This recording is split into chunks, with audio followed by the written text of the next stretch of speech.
Damian Ross was exhausted from the moment he opened his eyes each morning to the moment he finally found a restless sleep in the humid nights. Ever since he had crashed on this planet, every day had been marked by the same desperate routine. Scout the jungle for anything useful, fend off predators he barely recognized, try to keep his mind together long enough to come up with a plan. If he were honest, he would admit that most of his hope had dried up in the first week. Then the second week passed, then the third, and now, over a month in, he almost felt more a part of this jungle than he did of the civilization he'd left behind. It was as if the jungle was swallowing him, slowly but surely, until one day he wouldn't think about rescue at all. He remembered the crash in fragments. The aurora had descended through the atmosphere, all systems green, until an unexpected magnetar surge from the planet's surface lashed out. In an instant, consoles sparked, lights flickered, and alarms screamed. The entire ship bucked as though an invisible fist had slammed into it. Damian recalled the frantic voices of crew members, the captain barking orders, the smell of burning wires, and the metallic shriek of the hull being twisted apart. He had thrown himself into an escape pod moments before the aurora ripped wide open, scattering fragments of metal, cargo, and people across the sky. When he finally crashed down onto the planet, he was alone. With time, he managed to recover bits of food, a rudimentary medical kit, and a cracked rifle that sometimes fired and sometimes jammed. He also found footprints in the mud. Human footprints, perhaps belonging to others who had survived, yet he never found them, no matter how far he roamed. Eventually, he began to assume they must have died or else vanished so thoroughly into the jungle that even he couldn't track them. Delta Tria 7, as the star maps had labeled it, was a place of constant, clinging humidity. It felt like the air itself wanted to press him into the dirt. Trees loomed high, with trunks wider than any on Earth, and vines that dripped a thick sap he wasn't sure was poisonous or not. Sometimes he caught sight of huge blossoms that snapped shut if he moved too close. Other times, in the distance, he'd hear roars that made his blood run cold, or see pairs of yellow eyes watching him from the canopy. He survived by being cautious, never staying in one place too long, never building a fire that was too big or bright. He ate bitter fruits he tested carefully, and on luckier days, small rodent-like creatures he could catch with snares made of twisted vines. Every moment was about survival. Every moment reminded him that rescue was either distant or impossible. When he first heard the scream in the night, he thought it was one of the planet's predators. He had grown used to the howls and screeches that echoed across the jungle after dark, but this one was different, carrying a raw edge that was almost human, almost articulate. Sitting in his makeshift shelter of dead branches lashed together, with only a tiny ember of a fire to keep away insects, he felt his heart pound. That cry didn't belong to any animal he knew. It sounded too deliberate, as though it came from something that could reason, or something that felt an acute kind of agony. He stood, took hold of his spear carved from a piece of the aurora's wreckage, and listened again. The second cry was weaker, but confirmed his suspicion. Something out there was suffering in a way no mere beast would. He moved toward it under the pale light of the planet's two moons, one slightly larger than the other. Silver beams cut through the leaves in broken shards, painting the ground with patterns of dim luminescence. The thick undergrowth tugged at his boots, and enormous leaves dripped a warm, sticky condensation onto his shoulders. His mind warned him to turn back. This was none of his business. Yet the memory of what it felt like to be alone, pinned down or trapped, pushed him on. Even if it was some hostile creature, he had to see with his own eyes. The third cry drew him closer. He followed a small rivulet that wound between broad, knotted roots. Then he saw it, a figure struggling beneath a fallen slab of rock at the edge of a clearing. He held his breath, stepping behind a trunk thick enough to conceal him. The figure was clearly feminine in shape. Her skin glinted purple beneath the moons, a deep muted violet with a surface that looked almost too smooth for a human. Her hair spilled across her back in wild white waves, tangled with dirt and leaves. But it was her tail, an enormous, thick-furred tail in shades of cream and light brown that was pinned under the rock. She let out another ragged cry, half snarl and half plea.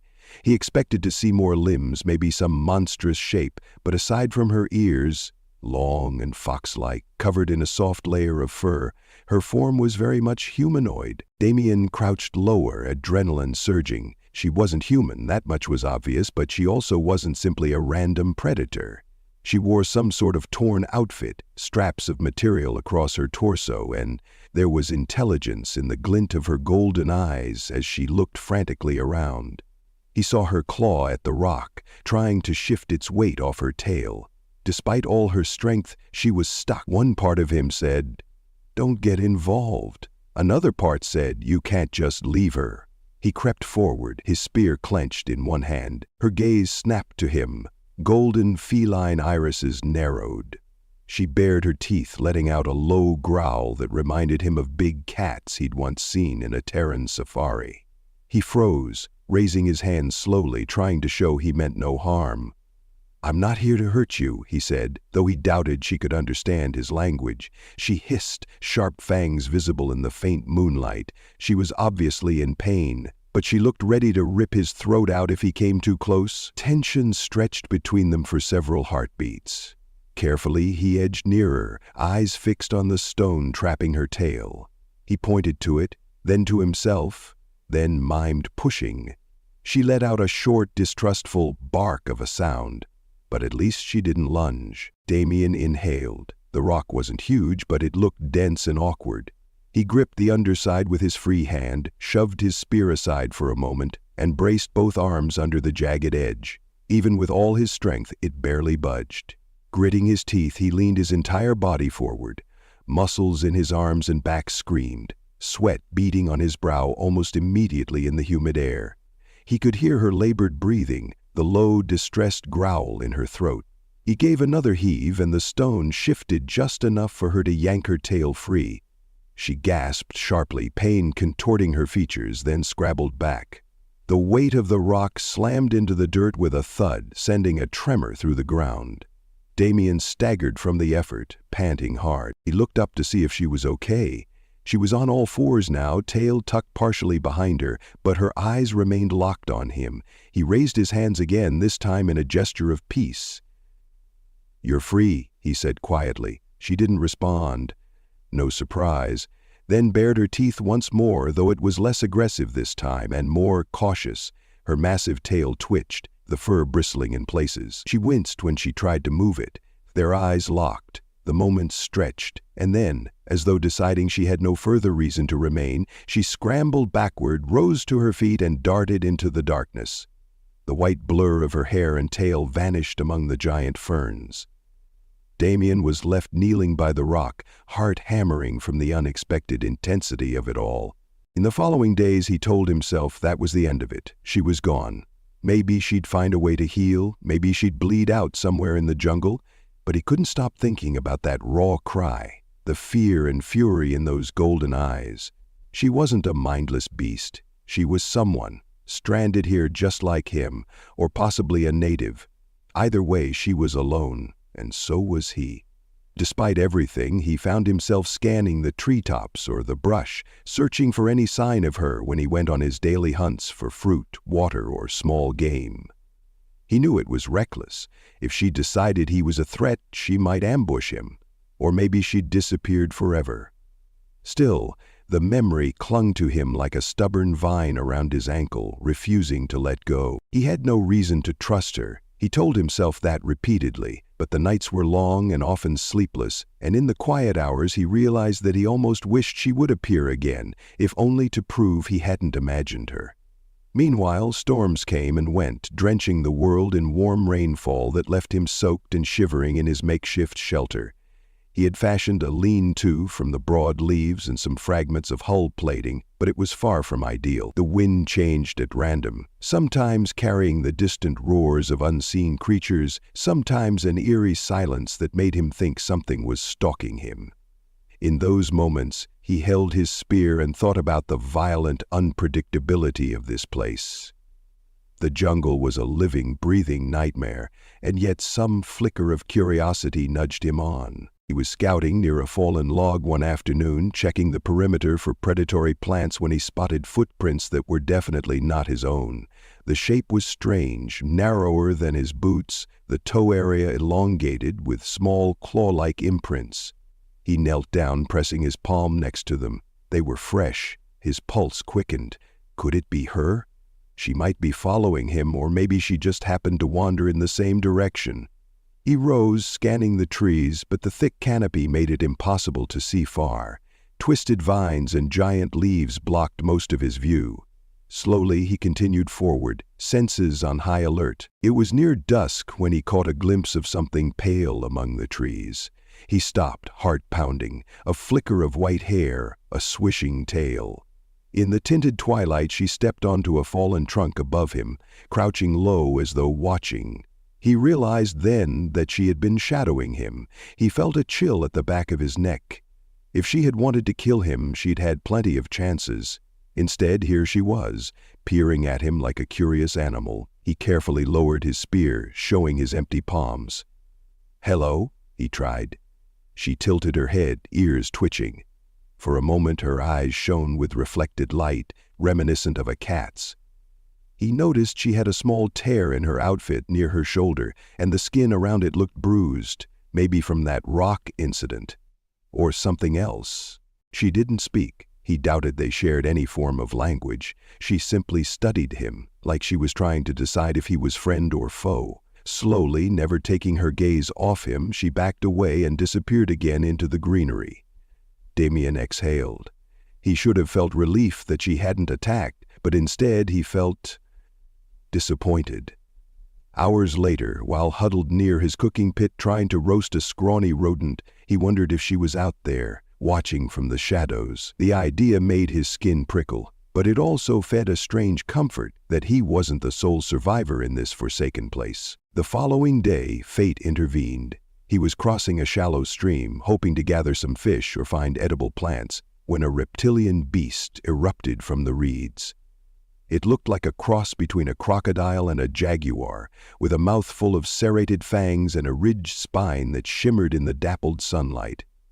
It lunged with terrifying speed, and he barely managed to bring up his spear in time. The creature snapped the shaft in half with a single jerk of its jaws. Damien scrambled back, adrenaline surging, hands fumbling for the small dagger he kept strapped at his hip. He knew he stood little chance against something so large and vicious. The beast hissed, stepping closer, water rippling around its clawed feet.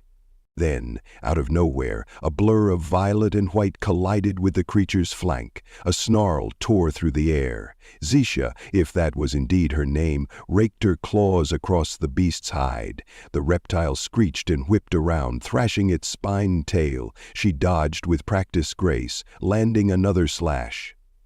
Damien, half in shock, found the broken spearhead still in his grip and rushed forward to stab at the beast's side.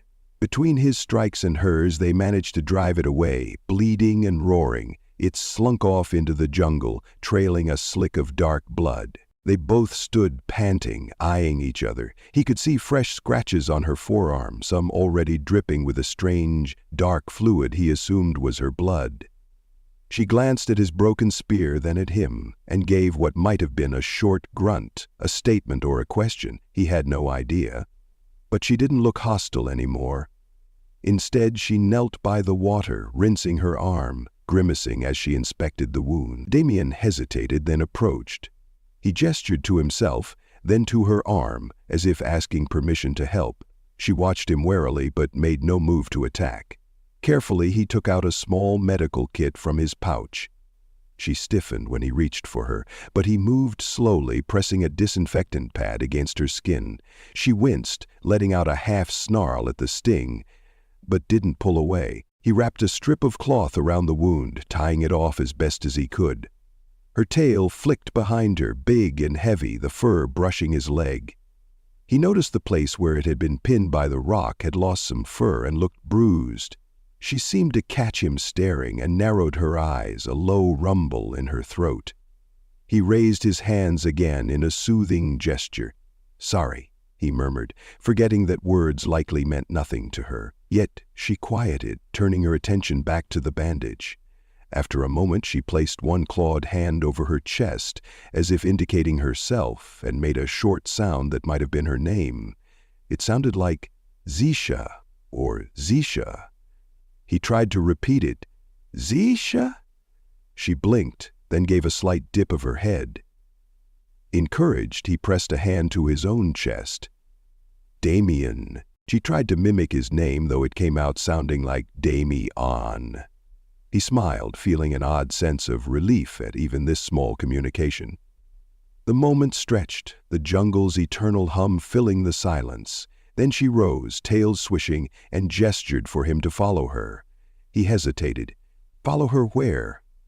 But curiosity overcame caution.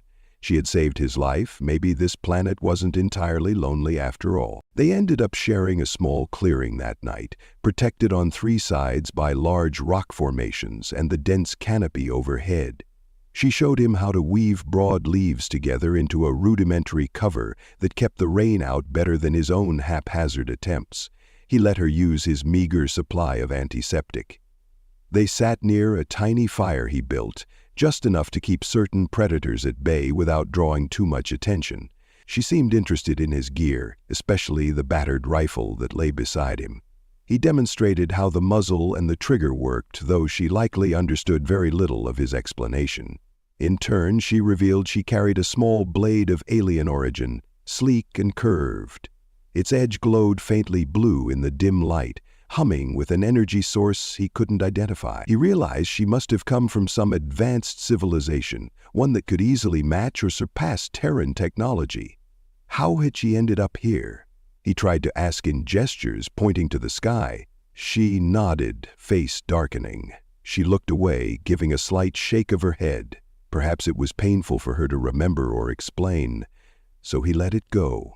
In the following days, they traveled together out of necessity. Neither one said it aloud. Communication was still mostly guesswork, but they both understood they were safer as a pair.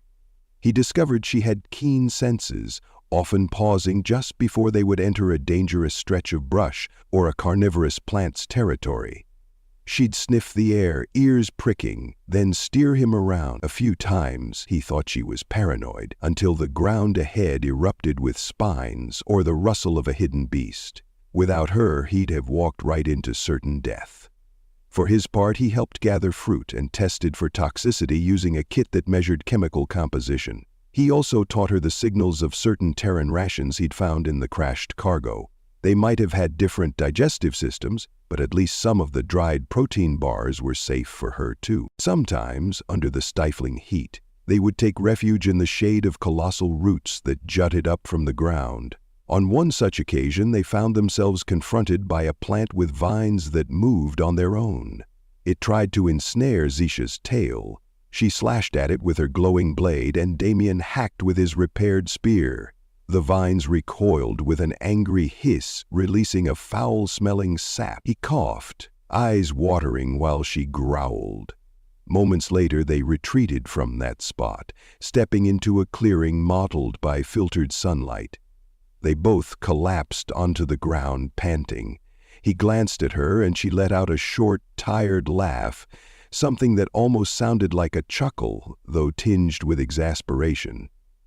Damien couldn't help but laugh in response, though a sad recognition undercut it. This planet wanted them both dead, yet somehow they were still alive. On the third night of their tenuous partnership, he found her slumped against a fallen trunk, breathing heavily, her side bleeding from a gash. She must have gotten separated while scouting. The wound looked ragged, as though from a claw or a sharp branch. He rushed to her, placing a hand on her shoulder. She glared, baring her fangs in reflex, but let him tear his shirt into strips to bind the wound. His chest tightened at the sight of her pain. He whispered soothing nonsense, though he knew she couldn't understand. She muttered something in her own language, voice raw and tense. He imagined she was cursing the planet, cursing her fate. When he finished tying the bandage, she pressed her forehead to his shoulder for a moment, trembling. The gesture startled him, but he gently laid a hand against her hair, feeling the damp strands. It was the first time they'd been so close, skin to skin. Part of him felt a rush of protectiveness.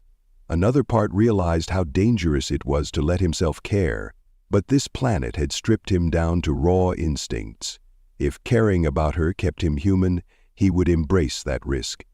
Eventually, they decided to seek out the wreck of the Aurora. Damien believed there was still a chance the distress beacon could be salvaged. He used to think it was pointless. If rescue hadn't arrived by now, maybe no one was coming. But now that Zisha was with him, the idea of escaping this place became a tangible hope.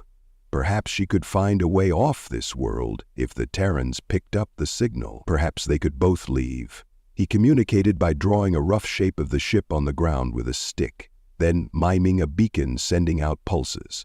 She seemed to understand. Her ears perked. She pointed to the sky with her clawed hand, then mimicked receiving a signal. He nodded, smiling for the first time in weeks. They prepared for the trek, gathering fruit, sharpening weapons, ensuring they had enough water in containers made from hollowed gourds. The journey took them deeper into terrain he hadn't yet explored. The trees grew taller, the ground rose into steep cliffs, and strange luminous insects danced in the air come nightfall. At times they climbed along rocky ledges, the thick canopy below resembling a vast green ocean. The sound of distant thunder echoed overhead, and the sky turned a bruised purple. A tropical storm battered them for hours, forcing them to huddle under a natural rock overhang until the worst of it passed. When the morning came, they pressed on, often stopping to check the route against any landmarks Damien recognized from before. Zisha was silent but vigilant. She led him away from potential ambushes more than once. Twice they had to hide behind enormous boulders as some massive, hulking creature stomped through the undergrowth, letting out guttural roars that rattled their teeth. Finally, one evening near dusk, they saw the twisted remains of the Aurora's main hull jutting up from a ravine. Metal plating glinted in the red-gold light, warped beyond easy recognition. The crash site reeked of charred electronics and stale smoke, even so long after the catastrophe. Pieces of the ship lay scattered, some lodged high in the nearby trees, others partly buried in the ground. Damien's throat constricted at the sight. Memories he had forced aside came rushing back. The shouts, the panicked scramble into the escape pod, the final tear of the hull as the magnetar surge burned through their systems. He stood there, heart pounding, reluctant to get any closer. Zisha sensed his hesitation. She glanced at him, then gently touched his arm. It was a small gesture, but it grounded him. He inhaled and led her toward what had once been the communications bay. They had to climb over a fractured corridor, half blocked by debris. The plating groaned under their weight, threatening to collapse at any moment. Inside he found blackened consoles, shattered screens, and tangled wires that had melted into lumps of metal. Yet in one corner, behind a fallen beam, he spotted the beacon's casing. A battered metal box with a protruding antenna. With shaking hands, he pried it free. It was scorched, the interface cracked, but the power indicator flickered faintly. Maybe, just maybe, it still had enough juice to send a signal. Before he could fully test it, something rustled behind them. Zisha spun, eyes narrowed, blade in hand. Damien heard the scrape of claws on metal. Emerging from the shadows was a creature that must have been drawn by their presence. It was tall, bipedal, with hideous mandibles and spines along its arms. Its eyes glowed a sickly green. Letting out a chittering hiss, it advanced. Maybe it was a scavenger. Maybe it was something that made this ravine its hunting ground. Either way, it seemed intent on attacking. Zisha lunged, meeting it head-on with a fierce slash. Damien, fumbling to protect the beacon, scrambled to set it aside and brandish his rifle. The creature hissed, sidestepped Zisha's next strike, and swiped at her with a bladed forelimb. She managed to dodge most of the blow, but it opened a shallow gash across her upper arm. Damien fired. The rifle jammed with a sickening click. A wave of panic jolted him. He tried to unjam it as the creature whipped around, tail lashing, targeting him now. Zisha threw herself forward, slashing at the thing's side, causing it to shriek. The blow gave Damien enough time to slam the rifle's receiver. Finally, it fired a single burst. Shots tore into the creature's torso. It collapsed, screeching, twitching on the floor before going still. Panting, they stared at the carcass. A pungent odor filled the air, and a strange green fluid oozed across the debris. Zisha clutched her injured arm, biting back a snarl of pain. Damien rushed to her, rummaging for bandages again. Her expression was tight, but she allowed him to dress the wound.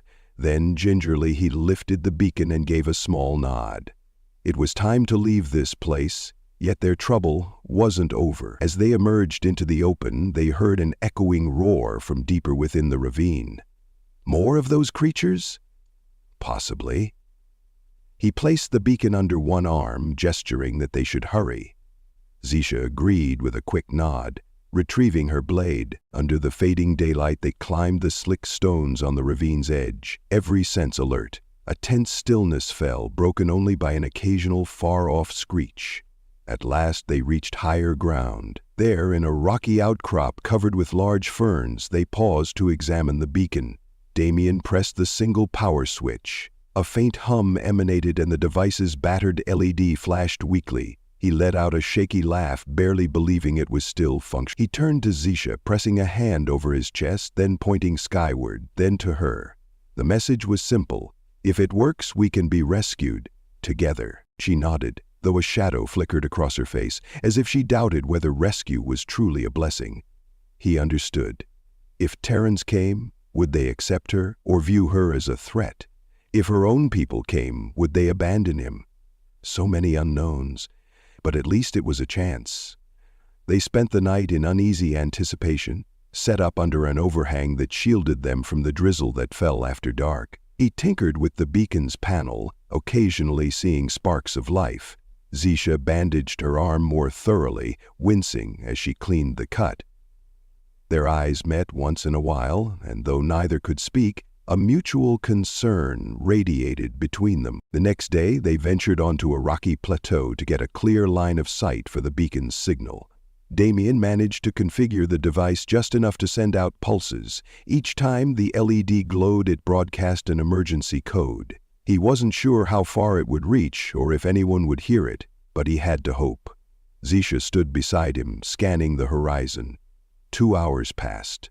Then 4. The sun's heat battered them and the sky shimmered. They found some shade beneath an outcropping, but restlessness gnawed at Damien. Was he foolish to believe in rescue? Late in the afternoon, the beacon crackled. He jumped, nearly dropping it. Zisha straightened, ears alert. A faint beep repeated, signifying some manner of response. His heart thundered in his chest. He fiddled with the controls, trying to decipher if it was a genuine signal or just atmospheric interference. Then, through the static, he caught a rhythmic ping that resembled Terran standard code. He looked at Zisha, scarcely believing it. Someone out there had heard. Someone was coming. That night brought its own trials. Perhaps attracted by the electromagnetic signals or by the commotion of the day, a pack of reptilian wolves prowled near their campsite. Zisha stood watch while Damien dozed, only for him to awaken to her urgent hiss. 3 shadowy shapes circled at the edge of the firelight, eyes glowing red in the gloom. They attacked in coordinated lunges, snapping jaws lined with needle teeth. Zisha slashed one across the face, and Damien managed to squeeze off 2 shots from his rifle before it jammed again. The blasts scared the others away, but not before Zisha took another bite to her ankle. By the time the pack fled, she was limping. Damien used up the last of his disinfectant on the wound, cursing under his breath. They were both battered, exhausted, and uncertain if the rescue ship would arrive in time. At dawn, the skies parted, revealing a distant glimmer of thrusters. Damien's pulse raced. He pointed. Zisha followed his gaze, eyes wide.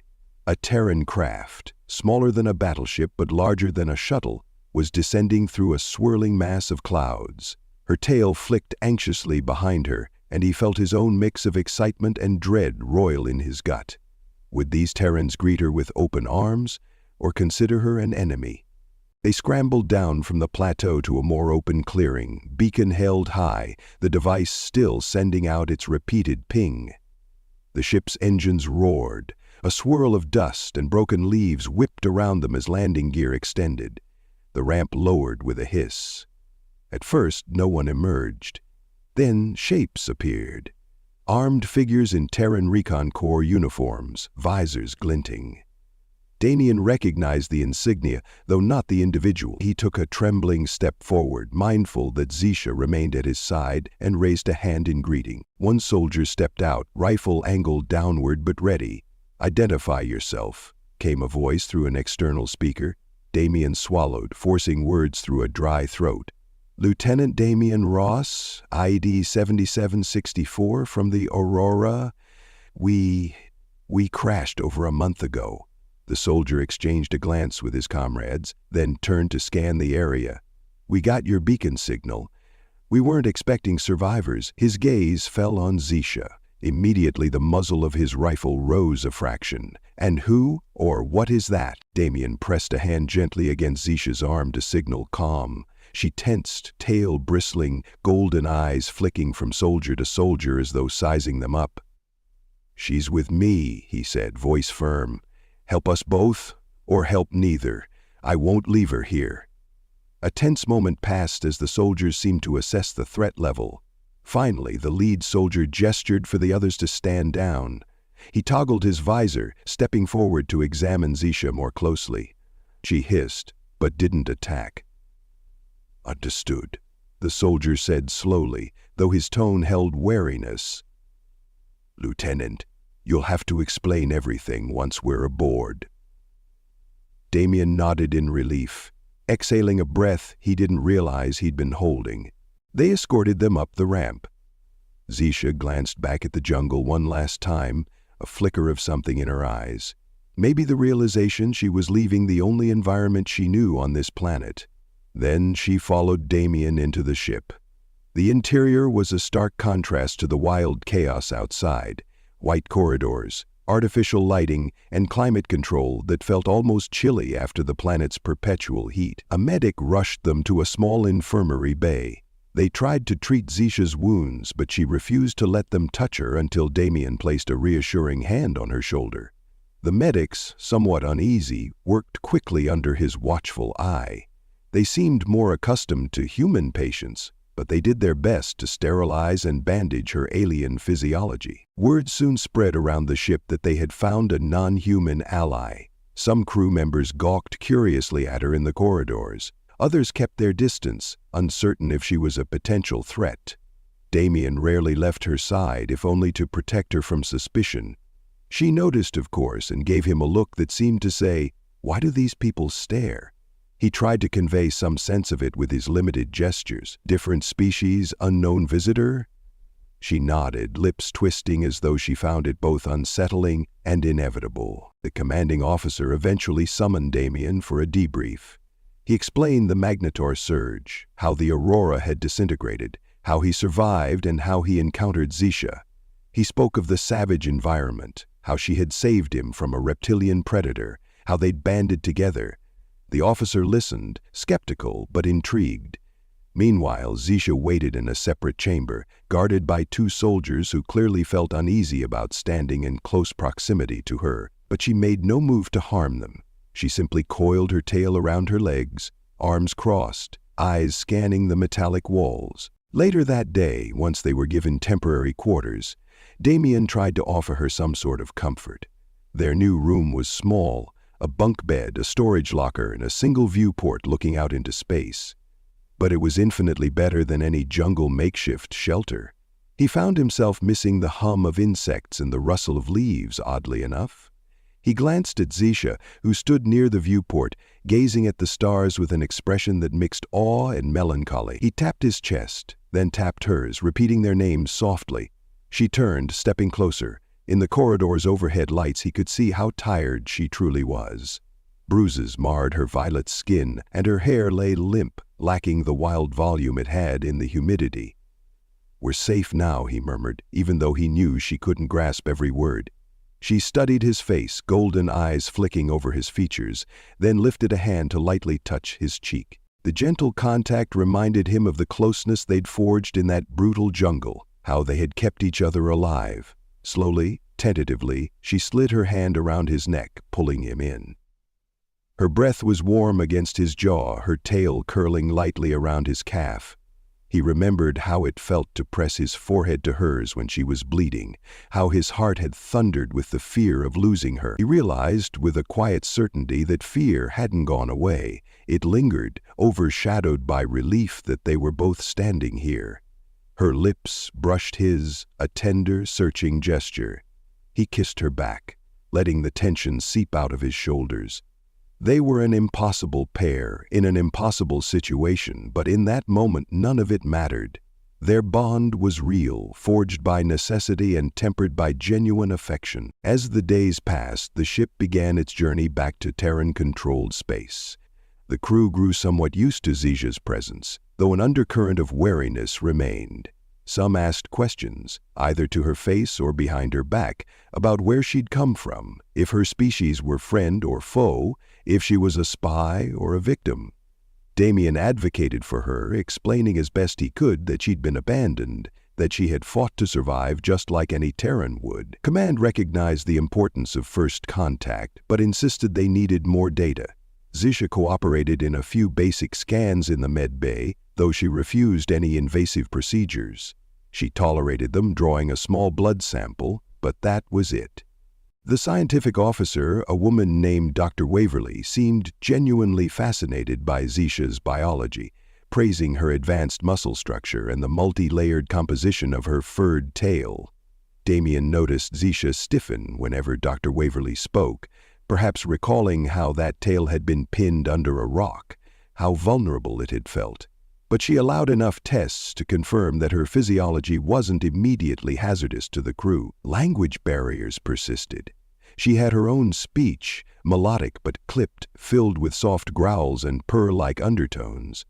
Dr. Waverly tried employing a translation AI, but it was never designed for a species so fundamentally different. Bits of meaning emerged, but not enough for fully coherent dialogue. Still, the partial translations allowed them to glean that she'd served on a vessel of her own people, was part of some fleet, and had been cast out or left behind after a catastrophic conflict or incident. The details were murky. In a way, Damien was glad the story was incomplete. She would tell him in her own time, or perhaps they would find a different way to understand each other. They spent many hours in the small cabin, with him showing her pictures stored on his datapad, images of Earth's forests, deserts, oceans, even cities. She reacted with curiosity and sometimes with a soft, sad expression. He pointed out major Terran landmarks, trying to communicate how vast his civilization was. She, in turn, attempted to draw shapes and symbols on the datapad, reminiscent of star maps or constellations he didn't recognize. Her eyes lit up when she described them, as though remembering a beloved home. He wished he could understand more. On one occasion, she traced a shape that looked like a ring around a star, then pointed to herself, then to the emptiness beyond the cabin walls. He guessed it was her home system. She repeated a phrase he hadn't heard yet, tapping her chest. Perhaps that was the name of her planet or her star. He nodded, wanting to say, "We'll find it one day." But all he could do was squeeze her hand. She squeezed back, acknowledging that it was enough. For now. Some nights they lay together on the lower bunk, the hum of the ship lulling them into a lighter sleep than the jungle ever allowed. Sometimes she'd awaken, eyes wild, tail puffed, as if expecting to see a monster. Each time he stroked her hair, murmuring assurances until she settled. He often dreamt of the Aurora's crash, the frantic scramble, but now, waking up next to her, he felt a sense of comfort that countered the nightmares. They had escaped the planet. They had each other. Yet he knew the real test lay ahead. The moment the ship docked at a Terran station or returned to a Terran world, military authorities would want a thorough investigation, maybe even quarantine or containment. Would they separate them? The thought twisted his gut. He had no illusions about the Terran Recon Corps' capacity for caution, especially with unknown alien species. He also worried about her response. If threatened, she might lash out. He found himself dreading the docking day. As the voyage continued, the tension among the crew gradually eased. A few soldiers, seeing that Zisha wasn't violent unless provoked, offered her small gestures of camaraderie, a piece of rations or a polite nod in the corridor. She responded with guarded courtesy, never quite letting down her defenses except around Damien. Dr. Waverly attempted more translation sessions, with minor success. Single words, references to conflict, to some betrayal that left Zisha stranded. The officer in charge of the ship, Commander Hale, concluded that further research would be needed at a proper facility. Damien braced himself for the official stance. Shortly before they reached a Terran outpost, the commander summoned Damien and Zisha to the briefing room. Several officers were there, along with 2 security staff who looked ready to intervene if things went sideways. Hale explained that standard protocol required a thorough decontamination and quarantine for any newly encountered alien life. Damien argued that Zisha wasn't a contagion, she was an individual, a living person who had already risked much to help them. Hale remained calm but firm, citing rules that were put in place for the safety of entire populations. Zisha watched the exchange, understanding only scraps of the conversation. Damien felt that same protective surge he'd felt back in the jungle. He cut the commander off in mid-sentence. "Sir," he said, voice taut, "if you lock her away like a specimen, you'll prove yourselves to be no better than the predators on that planet." Several eyebrows rose. The tension in the room crackled. "That's enough, Lieutenant," Hale responded coolly. Zisha, sensing hostility, stepped closer to Damien, her hand brushing the hilt of her blade. The security officer stiffened. He shot her a glance, silently telling her to stand down.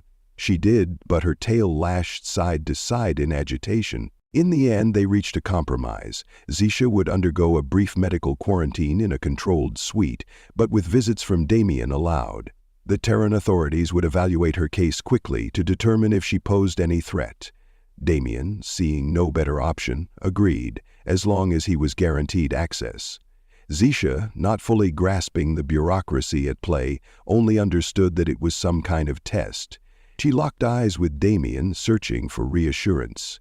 He nodded, doing his best to look confident. The thought of her being taken away against her will made him clench his fists.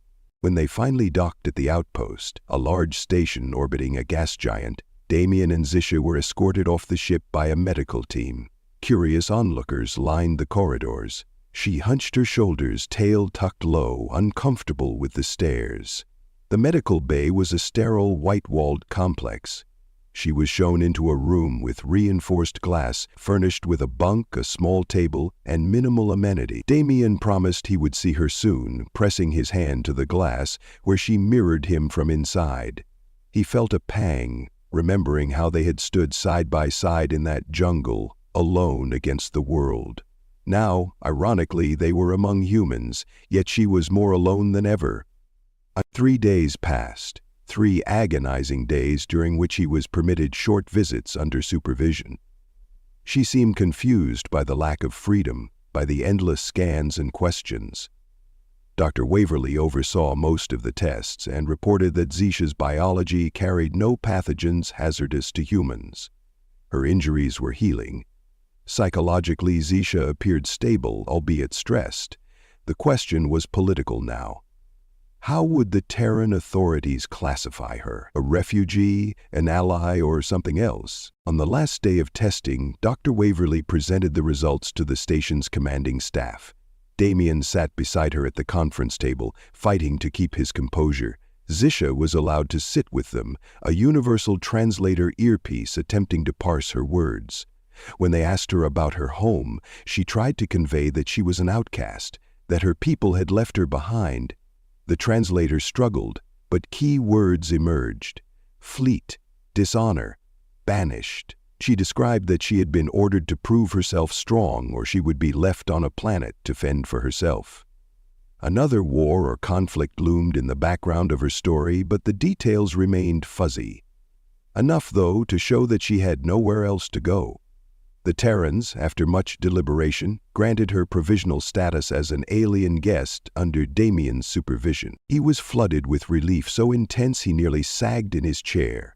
Zisha, sensing the shift in tone, tentatively placed a hand over his. She still didn't grasp the details of these regulations, but she recognized he was pleased, that the tension had eased. For now, at least, they would remain together. The station allowed them a shared living space, Spartan quarters but far better than a cage. Zisha could move about designated areas under certain guidelines. She and Damien began exploring small corners of station life, the canteen that served synthetic meals, the observation deck overlooking the swirling gas giant below, even a few recreational facilities. Soldiers and scientists remained watchful, but the fear in their eyes had lessened. One evening, while they sat in their room, she pulled out a battered piece of cloth she had salvaged from the jungle. It held a faint insignia in a script he didn't recognize. She ran her fingers over it, eyes heavy with memories. When she looked at him, he saw a sorrow there. She was alone among strangers, cut off from her own people. He gently wrapped an arm around her. "We'll figure it out," he whispered, aware that his words meant little without the translator. But maybe the tone, the warmth, told her enough. That night they shared stories in half words, half gestures, aided by the translator's limited capacity. He explained Earth, the wide oceans, the ancient forests, the cities that glowed with neon lights. She listened, enthralled, occasionally repeating words in her soft accent. He asked about her star. She described a place with 3 suns, using the cloth to draw orbits. She spoke of a people who valued strength and cunning above all, who left the weak behind. Her voice trembled and her tail twitched. He reached for her hand, feeling a surge of anger at the injustice, but she simply shrugged, as though it was all she had ever known. Time passed. The station's routine became their new normal. Crew members came and went on assigned missions. Data about Zisha's species was compiled, though still incomplete. Damien worried that one day his superiors might transfer him away, leaving her vulnerable. Yet each official update reaffirmed her status as an authorized alien guest, citing the need to learn more. Meanwhile, Zisha explored Terran technology carefully, her curiosity piqued by holographic interfaces and zero-gravity compartments. She adapted quickly to the station's environment, though the dryness seemed to irritate her skin at times. A far cry from the humid jungle they'd known. Occasionally, they overheard rumors about tensions with other alien civilizations, about patrols near contested star systems. Zisha would tilt her head at such talk, as if searching for any mention of her own people. Damien discreetly tried to get information from the Terran data networks, scanning for references to her species or fleets that matched her partial descriptions. He found nothing conclusive. He realized he might never unravel her entire backstory. She might never see her homeland again. But he also realized that the bond they had was real, forged in adversity. And perhaps it was enough to carry them forward into an uncertain future. On one of their final nights before a scheduled jump to a distant Terran colony, they returned to their quarters to find the overhead lights dimmed to an artificial twilight. Zisha paced restlessly, occasionally tapping the translator to indicate some question about the next destination. He explained that they were traveling to a place where the environment was more stable, that they could find a proper settlement. She nodded, but her movements were agitated. Finally, she came to stand in front of him, staring at him with those golden eyes. She spoke in her native tongue, slow and deliberate, and the translator caught fragments. "We share life. You saved me. I protect you. Bond." He felt a warmth bloom in his chest. She closed the distance, tangling her fingers in his hair, and pressed her forehead to his. "No more alone," she said carefully in Terran, as if testing the phrase. He embraced her, remembering the first time he had heard her screaming in the night, pinned beneath a rock, furious and terrified. Now, they stood in a place that was almost the opposite of that jungle, yet the bond remained. Their hearts pounded in unison. "No more alone," he echoed, the simplest promise he could give, grateful that she understood. Later, as the station shifted course, the gravitational fields adjusting for the impending faster-than-light jump, they watched from a viewport. The stars elongated into brilliant streaks before vanishing in the swirl of jump space. She reached out, fingertips touching the glass. In reflection, he could see the lines of her face, the tilt of her ears, the thick arc of her tail resting at her side. This was not the life either of them could have imagined, yet here they were, forging a path together. They returned to their quarters and she settled on the bunk, tail curled protectively. He sat beside her, leaning his back against the wall. For a while, neither spoke. The hum of the station's engines provided a steady rhythm. Finally, she placed her hand on his shoulder, drawing him closer. He let himself sink into her warmth, reminded of how they once huddled for protection under a leaf canopy, rain pounding around them. Now the threats were different, the challenges more subtle: bureaucracy, cultural barriers, fear of the unknown. But the feeling of unity remained. She studied him with that piercing gaze, as though memorizing every detail of his face. He brushed a strand of white hair behind her ear. He recognized the unwavering strength beneath her silence, the same strength that let her fight for both their lives in that savage environment. The translator beeped once, picking up a few more words from her soft whisper. "We find place, our place." He nodded, leaning his forehead gently against hers, just as they had done in the jungle. They might not have every detail of their future, but they had each other, and that was enough to face whatever storms came next. They stayed like that, wrapped in the comforting darkness of the station's artificial night, hearts beating in silent synchronization, and though neither of them ever wanted to return to that brutal planet, they both understood that it had given them one priceless gift. It had taken two lonely souls, one human, one alien, and forced them to become something more than survivors. It had made them companions, partners, and perhaps in time, it might make them a family, in whatever sense they could craft. No matter what the stars held for them, they would meet it side by side.